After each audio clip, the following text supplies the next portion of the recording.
people who think they're better than they are. Arrogant, okay, maybe, I don't know. I call it delusions of adequacy. DOA. Okay. Okay.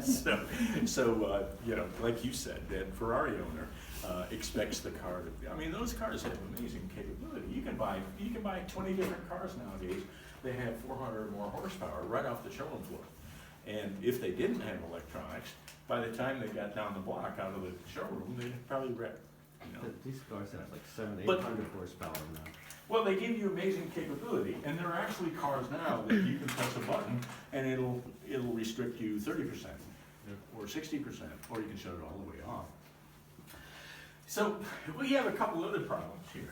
Okay, remember I said, what's the fastest you can go around a corner?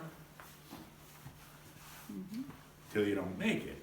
Okay, well that's let's say that's trial by error or trial by failure. You know, and I guess you could learn that by just going out and, you know, going around, squealing your tires around corners, but at some point you're probably going to go off the road. So the fastest you can actually go around, remember I said it was when momentum is greater than traction, okay? And to define this, get my marker out here, it depends on a couple things, okay? How much traction you have. You have to go slower when it's snowing, Yeah. around the same curve, okay? And we define that by G, and I'll talk about that in a second. And if the corner's sharper, you gotta go slower, okay? And that's determined by radius, okay? So I'm threatening you with all of this. Okay, but between traction and radius, okay, we have speed, okay? And we actually can convert this into, it's circular measurement, so we have to use square root. 15 GR equals miles per hour squared. This is, you know, I've had people say, you can't tell me I can't go around that corner at that speed. And I say, well, this is a fact, okay? And it's not opinion, okay?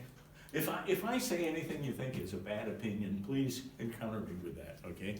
Because I'd rather have you dispute me than accept it. Make sense? Mm-hmm. Okay, I ain't the judge and jury here, but I have been. I was a what do you call it? An expert witness in a thing once, and it was very interesting because I got the judge and the jury to giggle. Guy shouldn't have walked out in front of the car. So G looks like this, okay? I'm 220 pounds, okay? And that means that gravity is pulling me down against the road that hard. Now, if you go around a corner, do you ever feel like when you're going around a corner it pushes you up against the door? Mm-hmm. Well, if you have a car that pushes you up the door with how heavy you are, you're going to go, G, we're in trouble. Okay, and so G is you being pushed up against the door. Well, it ain't just you, okay? The whole car plus you is getting pushed up against the side of the tires. And at some point, if the tires can't do as much, maybe the car will go wide, okay?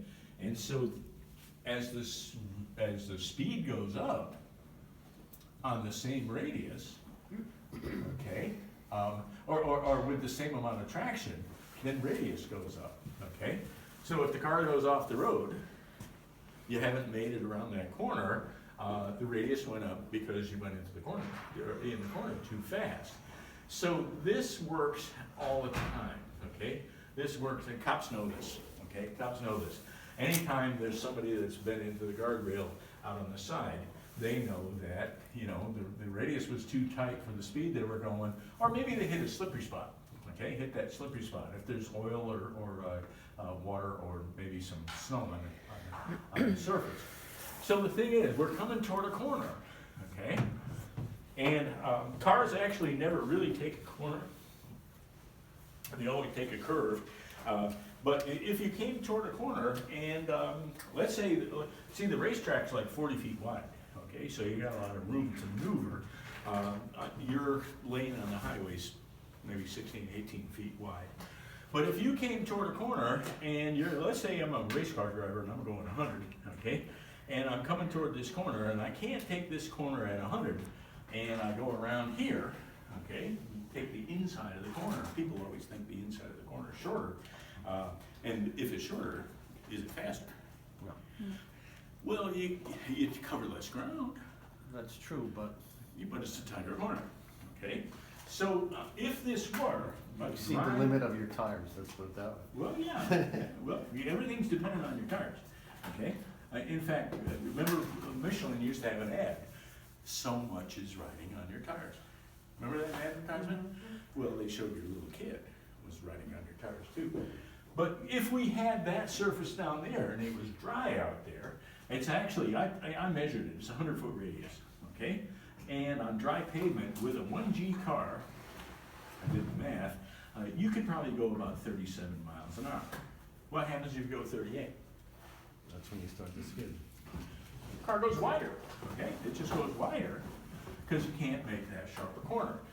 Well, if you were going 100, you got to do something about it before you get to the corner. So somehow we have to subtract speed. How do you subtract speed? Brake. Or go slower somewhere, okay? Well, braking is the most effective way of slowing a car, okay? And when we're braking, the brakes work the best when the car is straight because all the weight goes to the front. Anytime you're turning a car, it has a tendency to lean, okay? So that lean causes the inside wheels to be lighter. You can't make that up with the outside wheels. We could go toward this corner, perhaps on a different path, and we'd have a 140-foot radius because of 40-foot wide road here. So a 140-foot radius would actually give us maybe 40, okay? Maybe a couple more, maybe 41. What happens if you go 42? Go off the road, okay? And that's why if you were to see that corner down there where that tire barrier is, people go off in the grass. There's not much grass down there. Is there a better way?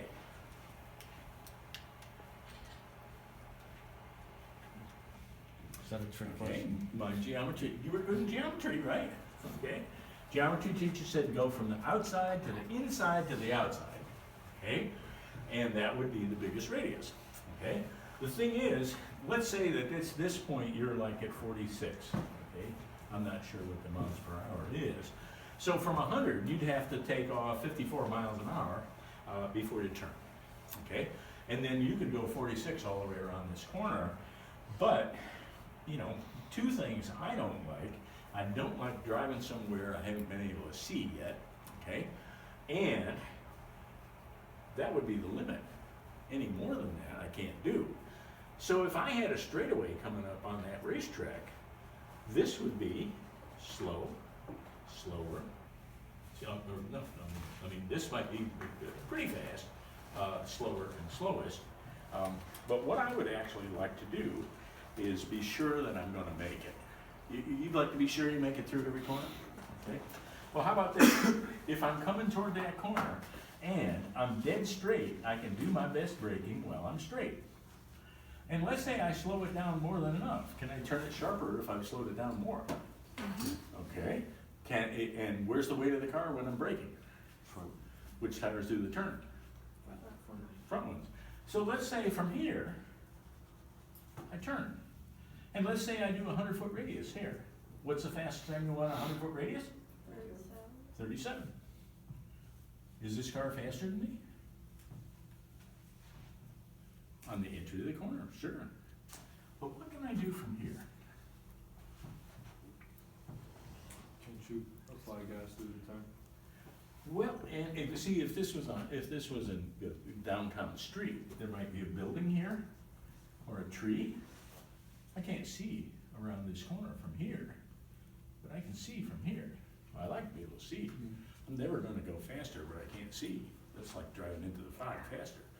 Okay, so I'm going to be able to see from here. But the other thing I can do is now the radius goes up, so I can actually speed up from here.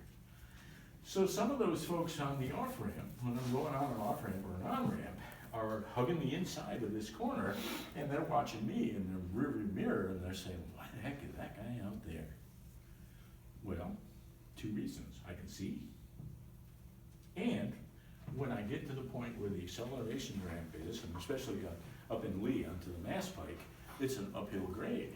And to get up to that speed, if you had that Volkswagen microbus, you'd never make it, you know? So it's nice, can you go faster on a longer straightaway? Not really with a microbus. Oh, yeah, you got a point there. But on almost any car, I'll go faster on a longer straightaway. So I've actually made my straightaway longer here, okay? Well, that is, that's pretty high-tech stuff. Remember, I told you this is all gonna be secret information. But, you know, when we get in trouble, what we have to consider is that the car behaves, you know, you get